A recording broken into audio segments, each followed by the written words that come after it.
Students हम start करने वाले हैं। देखिए फिजिक्स होती क्या है, फिजिक्स को बड़ी अच्छी तरीके से हम समझने वाले हैं कि how to deal with the physics and how to strong the physics.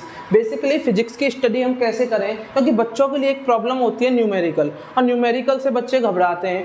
तो उस चीज़ के बारे में हम ब्रीफली जानने वाले हैं कि न्यूमेरिकल्स को कैसे पढ़ा जाए कि कोई भी एक न्यूमेरिकल हमसे बचना नहीं चाहिए।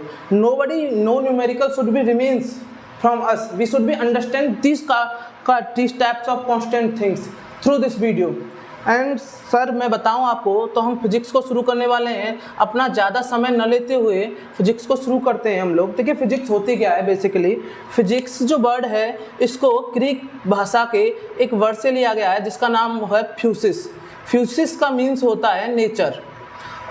एक्चुअली फ्यूसिस का जो मीन्स होता है नेचर होता है, इसलिए जो हम फिजिक्स को बोलते हैं वो बोलते हैं study of nature. Study of nature, study of nature जो होता है वो होता है मेरे पास फिजिक्स। अब बेसिकली क्या होता है, केवल स्टडी ऑफ नेचर फिजिक्स नहीं कहलाता, स्टडी ऑफ नेचर के साथ साथ रीजनेबल स्टडी ऑफ नेचर कहलाता है मेरे पास फिजिक्स। क्योंकि फिजिक्स जो है वो purest form of the science है। फिजिक्स जो है साइंस की क्या है, प्योरेस्ट फॉर्म है। इसलिए केवल स्टडी ऑफ नेचर ये ठीक है फिजिक्स के लिए, लेकिन फिजिक्स अपने आप में भी एक और इम्पोर्टेंट चीज़ देती है जिसको बोलते हैं reasonable study of physics. Reasonable मतलब कि जो कारण बताते हैं फिजिक्स में कि नेचुरल घटना किस तरीके से होती है, उनके पीछे क्या कारण है, इस चीज़ को देने वाली ही जो है वो फिजिक्स है। और दूसरी चीज़ मैं बताऊँ आप लोगों को लिए माय डियर फ्रेंड्स कि फिजिक्स एक तो हो गई मेरे पास ग्रीक भाषा से लिया गया शब्द फ्यूसिस, जिससे बना है मेरे पास फिजिक्स वर्ड जिसका मतलब होता है नेचर। फिजिक्स अपने आप में जो मेन टारगेट जो है फिजिक्स का वो है मेरे पास the behaviour of universe, how to work. इस चीज़ को जो समझाने वाली है वो भी फिजिक्स ही है। फिजिक्स का गोल डायरेक्टली यही है कि बिहेवियर, यूनिवर्स का जो बिहेवियर है वो क्या है, मतलब यूनिवर्स किस तरीके से बिहेव करता है, इस चीज़ को कौन बताता है, फिजिक्स बताती है। और फिजिक्स क्या है, प्योरेस्ट फॉर्म। प्योरेस्ट फॉर्म इसलिए है फिजिक्स क्योंकि फिजिक्स जो है वो हर चीज़ के पीछे एक तर्क देती है, हर चीज़ के पीछे एक कारण देती है कि ऐसा क्यों होता है, क्यों नहीं होता, इसलिए इसको प्योरेस्ट फॉर्म बोला जाता है। और ये मैथमेटिक्स से रिलेटेड करती है, इसलिए भी इसको प्योरेस्ट फॉर्म बोला जाता है। और फिजिक्स में जो हमारा बेसिकली टारगेट है वो है हमारे पास फिजिक्स में टारगेट अगर मैं बात करूं पढ़ने के लिए तो वो है न्यूमेरिकल। और न्यूमेरिकल एक ऐसी चीज है जिसका नाम सुनते ही बाकी सभी स्टूडेंट्स, हर स्टूडेंट्स घबराने लग जाता है कि सर ये कैसे होगा। 9th से लेकर 12th तक बच्चे की जो प्रॉब्लम होती है फिजिक्स में, 9th से शुरू होती है सर फिजिक्स और 12th तक चलती है, और बच्चे की जो प्रॉब्लम होती है वो होती है न्यूमेरिकल। और आज इसी चीज के बारे में हम जानने वाले हैं कि न्यूमेरिकल्स के लिए ऐसा क्या किया जाए कि न्यूमेरिकल्स, एक भी न्यूमेरिकल्स बचना नहीं चाहिए हमसे, ऐसा क्या किया जाए। तो पहले आप लोगों को समझना होगा कि न्यूमेरिकल्स को करने के लिए क्या पढ़ा जाए। माय डियर फ्रेंड्स, न्यूमेरिकल्स को करने के लिए क्या पढ़ा जाए। अगर किसी चीज को हमें करना है तो हमें यही नहीं पता होगा कि उसको करना किस तरीके से, तो हम उसको कर नहीं पाएंगे। इसलिए अगर हमें न्यूमेरिकल्स को करना है, अगर हमें यही नहीं पता कि न्यूमेरिकल्स करने के लिए क्या क्या पढ़ना होगा, तो हम न्यूमेरिकल्स नहीं कर पाएंगे माय डियर फ्रेंड्स। तो न्यूमेरिकल्स बेसिकली जो मिक्सर होता है वो 3 चीजों का मिक्सर होता है। एक तो डेरिवेशन का मिक्सर होता है न्यूमेरिकल, एक डेफिनेशन का मिक्सर होता है न्यूमेरिकल, और एक मिक्सर होता है फंडामेंटल क्वेश्चंस का। Numericals is the mixture of 3 things, one is derivation, second is definition, और थर्ड इज फंडामेंटल। अगर आपको न्यूमेरिकल्स को करना है तो आपको इन 3 चीजों को कवर करना होगा। पहली चीज डेरिवेशन को, दूसरी चीज डेफिनेशन को, तीसरी चीज फंडामेंटल क्वेश्चंस को। तो बेसिकली अगर आपको न्यूमेरिकल को कवर करना है तो आपको किन चीज़ों को कवर करना पड़ेगा। पहली चीज़ आपको डेरिवेशन को समझना पड़ेगा कि डेरिवेशन क्या होती है फिजिक्स में। दूसरी चीज़ जो आपको समझनी पड़ेगी फिजिक्स में न्यूमेरिकल को कवर करने के लिए वो समझनी पड़ेंगे फंडामेंटल क्वेश्चंस। और तीसरी जो कि बड़ी ही इंपॉर्टेंट चीज़ है वो जो जिसको समझना होगा उसको समझना होगा आपको डेफिनेशंस को। फिजिक्स में डेफिनेशंस क्या होती हैं और फिजिक्स में ओवरऑल क्या होता है। और इन चारों चीज़ों का, न्यूमेरिकल, डेरिवेशन, फंडामेंटल क्वेश्चन और डेफिनेशन, इन चारों चीज़ों का जो मिक्सर होता है माय डियर फ्रेंड्स वो होता है एक चैप्टर ओवरऑल जो कंसिस्ट होता है वो न्यूमेरिकल से, डेरिवेशन से, फंडामेंटल से और डेफिनेशन, इन चारों चीज़ों से मिलकर बना होता है एक चैप्टर। अब अगर मैं बात करूँ डेफिनेशन की बात करूं तो डेफिनेशन ओवरऑल होती क्या है, एक तरीके से एक्सप्लेन करना किसी भी चीज को, किसी भी नाम को एक्सप्लेन करना ही कहलाता है डेरिवेशन। जैसे कि हमने अभी फिजिक्स को एक्सप्लेन किया, पर physics is what, study of nature, purest form of the science, reasonable study, वो सारी चीजें क्या थी, इस नाम को एक्सप्लेन करना, डिफाइन करना, उसी को बोलते हैं डेफिनेशन। अगर फिजिक्स स्ट्रांग करनी है तो केवल डेफिनेशन से काम नहीं चलेगा, क्योंकि होता क्या है, डेफिनेशन जो होती है वो अपने अंदर एक हिडन सीक्रेट फॉर्मूला छुपा के रखती है मैथमेटिक्स शेप में।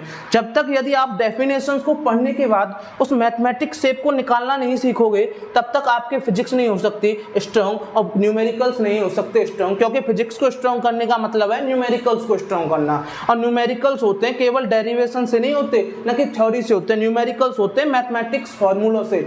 और मैथमेटिक्स जो फॉर्मूले होते हैं वो छुपे हुए होते हैं डेफिनेशंस में, लैंग्वेज में, और लैंग्वेज से आपको निकालने पड़ेंगे मैथमेटिक्स फॉर्मूले। लैंग्वेज पढ़ने के बाद उस मैथमेटिक्स फॉर्मूले में फंडामेंटल क्वेश्चंस जो बेसिक्स होते हैं कि ऐसा इसलिए होता है, ऐसा इसलिए होता है, उनका यूज करने के बाद आपको करनी पड़ेगी डेरिवेशन प्रूफ। और डेरिवेशन प्रूफ होने के बाद आपको बेसिकली पता चलेगा कि डेफिनेशन से डेरिवेशंस को किस तरीके से एक्सप्लेन करते हैं, और वही डेरिवेशन की एक्सप्लेन आपको काम आपकी हेल्प करेगी न्यूमेरिकल सॉल्व करने में। तो न्यूमेरिकल बेसिकली कुछ और नहीं होता, वही होता है डेरिवेशन हम किस तरीके से फिजिक्स में करते हैं, उस डेरिवेशन की ही डेरिवेशन न्यूमेरिकल कहलाता है। डेरिवेशन की डेरिवेशन क्या कहलाता है माय डियर फ्रेंड्स, न्यूमेरिकल। तो न्यूमेरिकल से फियर नहीं होना, घबराना नहीं है। न्यूमेरिकल पढ़ने के लिए आपको डेरिवेशन का आना जरूरी है, और फंडामेंटल क्वेश्चंस का आना जरूरी है, और डेफिनेशंस का आना जरूरी है। और इन चारों चीजों को बड़े ही अच्छे तरीके से और पूरी शिद्दत के साथ हम लोग समझेंगे। Don't worry my dear friends.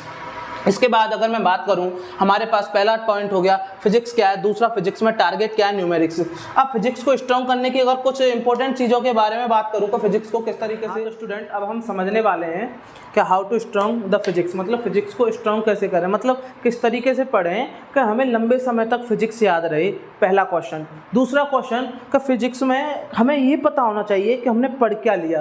कुछ 4 से 5 पॉइंट हैं जिन पॉइंटों के ऊपर मैं बात करने वाला हूँ आपके साथ यहाँ पर, और उन पॉइंट्सों को समझकर हमें पता चल जाएगा कि फिजिक्स को किस तरीके से पढ़ना चाहिए और किस तरीके से पढ़ने से फिजिक्स स्ट्रांग होगी। जिसमें सबसे पहला पॉइंट है कि अगर आपको फिजिक्स को स्ट्रांग करना है तो आपको सर ये पता होना बहुत ज़रूरी है कि फिजिक्स को स्ट्रांग करने के लिए कि आपका कोर्स क्या है फिजिक्स का।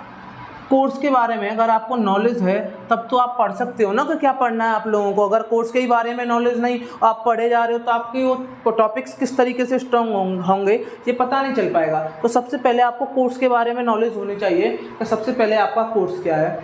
दूसरा पॉइंट, अगर फिजिक्स को स्ट्रांग करना है कोर्स के बारे में नॉलेज होने के बाद, तो दूसरा पॉइंट है मेरे पास स्ट्रांग करने के लिए कि कंसेप्ट क्लियरिटी।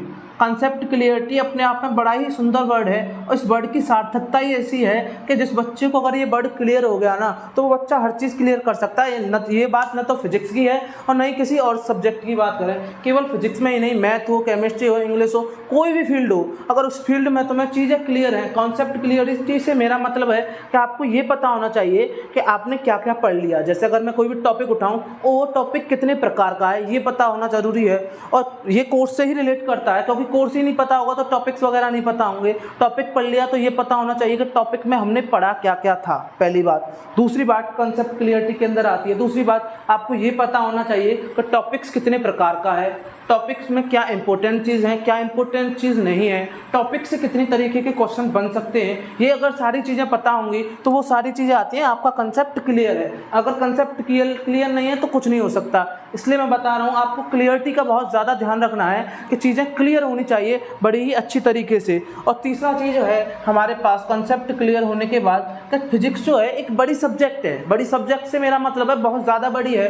तो उसको एक साथ नहीं पढ़ा जा सकता, उसको ब्रेक कर करके पढ़ा जा सकता है। तो आपको प्रत्येक चैप्टर में, एवरी चैप्टर में छोटे छोटे टारगेट बनाने, छोटे छोटे गोल बनाने, उन छोटे छोटे टारगेट्स को, उन छोटे छोटे गोल्स को अचीव करना है। उन छोटे छोटे टारगेट्स को, गोल्स को जैसे ही आप अचीव करते चलोगे तो आपकी फिजिक्स स्ट्रांग होती चलेगी। उन टारगेट्स को अचीव करने में ये मत भूल जाना सर कि हमें कंसेप्ट क्लियर नहीं है कि नहीं है, कंसेप्ट क्लियर जरूर होना चाहिए। तो थर्ड पॉइंट है स्मॉल काइंड्स ऑफ टारगेट। आपको छोटे छोटे टारगेट्स बनाने हैं प्रत्येक चैप्टर में, प्रत्येक टॉपिक्स में, और आपको पता होना चाहिए उन टारगेट्स के थ्रू क्या अचीव करना चाहते हो। और जो हम फिजिक्स में, टोटल पूरी फिजिक्स में अचीव करना चाहते हैं वो चीज़ है हमारी न्यूमेरिकल। ओवरऑल ये सारी चीज़ें हम किस लिए पढ़ रहे हैं, क्योंकि न्यूमेरिकल्स को सॉल्व किया जा सके। न्यूमेरिकल्स ही हमारा टारगेट है पूरी फिजिक्स में, इस बात को आप लोग याद रखना। तीसरी चौथी चीज़ मैं अगर बताऊं तो आप लोगों को चौथी चीज़ बड़ी आसान सी है, वो है एनालिसिस। अगर आपने सारी चीज़ों को अच्छी तरीके से पढ़ लिया तो आपको चीज़ें होनी चाहिए एनालिसिस। हमने कोर्स के बारे में समझ लिया, हमें पता चल गया कि हमारी फिजिक्स में इतने चैप्टर हैं, इतने यूनिट्स हैं, एकदम हर चीज़ क्लियर। उसके बाद टॉपिक्स पढ़ा, टॉपिक्स एकदम क्लियर। और टॉपिक से क्लियर होने का मतलब है आपको ये पता होना चाहिए कि टॉपिक में आपने क्या क्या पढ़ा, क्या क्या स्टडी की, what do you have study in the topics. First you should be know about it. And the second thing is that कि आपने पढ़ने के बाद आपको ये पता होना चाहिए कि टॉपिक कितने प्रकार का है, टॉपिक से टाइप्स पता होना चाहिए। और तीसरी चीज़ इसके बाद आपको पता होना चाहिए टॉपिक में टाइप्स पता होने के बाद कि टॉपिक से कितने प्रकार के क्वेश्चंस बन सकते हैं। Numericals can be derived how many kinds, कितने प्रकार के न्यूमेरिकल्स डिराइव किए जा सकते हैं टॉपिक से, ये आपको पता होना चाहिए। दूसरी चीज़, आपको जिस भी चैप्टर में जो भी पढ़ना है उस चैप्टर में टारगेट फिक्स होना चाहिए कि इस चैप्टर में मेनली मुझे क्या चीज़ पढ़नी है, जिस चीज़ से सबसे ज़्यादा क्वेश्चन बनते हैं उस चीज़ को पढ़ने के लिए क्या क्या पढ़ना पड़ेगा, ये पता होना ज़रूरी है आपको उस चैप्टर में। और फोर्थ थिंग जो कि सबसे बेस्ट है अपने आप में और बड़ा ही इंटरेस्टिंग है, चैप्टर पढ़ने के बाद हर बंदा पढ़ने के बाद भूल जाता है कुछ समय बाद। क्यों भूल जाता है? उसका कारण ये है कि उसको चीज़ें एनालिसिस नहीं करता। एनालिसिस से मैं बताऊँ आप लोगों को कि आपने पढ़ा तो आप पढ़ने के बाद ये रिकैप कीजिए, समराइज़ कीजिए कि आपने क्या क्या पढ़ा। सर हमने ये पढ़ा, इस टॉपिक में ये पढ़ा, ये पढ़ा, ये पढ़ा, इसमें ऐसा बताया था सर ने, इसमें ऐसे बताया था, ये ऐसे होते हैं, इसके में इतने प्रकार के न्यूमेरिकल्स बनते हैं, बिना कॉपी को खोले। ये होता है आपका एनालिसिस। इन्हीं सारे शब्दों के साथ मैं यतीश शर्मा आपसे विदाई लेता हूँ और मिलते हैं नेक्स्ट लेक्चर।